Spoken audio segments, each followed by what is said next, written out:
Hello there and welcome back to this video series on programming for problem solving using C language. After watching this video, you kind of can explain what is scope and perhaps understand the 4 different places where variables can be defined and what they really mean, at least in a little elementary way. With that, let us jump into the video itself. We see that there are 4 places where variables can be defined.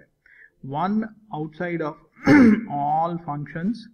These variables are global variables. So global variables are declared above all the functions, including main. Then you can define them inside a function, in which case they are called local variables. You can define them inside a block, inside a function, in which case again they are called local variables, and local variables are available only within the block in which they are defined.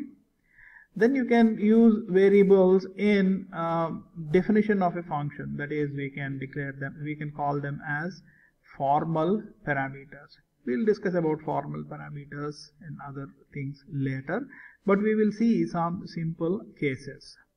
Let us consider that we have a program shown over here. I would strongly urge you and encourage you to run these programs and really see what they mean. If you carefully see this int I is equal to 5 and float j is equal to 3.63 are defined above the main function, outside the main function. So these variables, they are global variables and they are available to function main as well as any other functions that are defined within the same file. These variables are called global variables. Okay.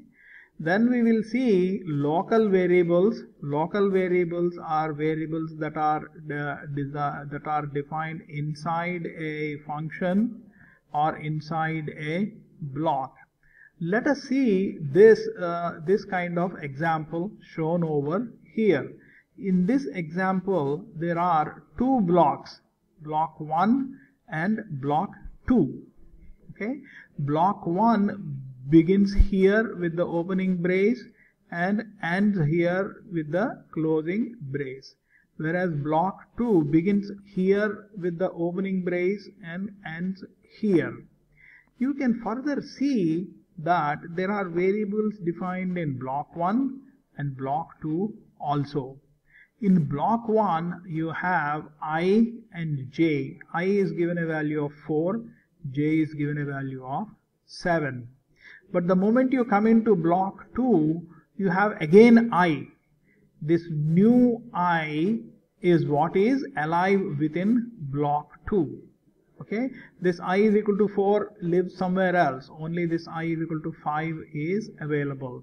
That is, the local variables, they are alive as well as available only within the block in which they are defined.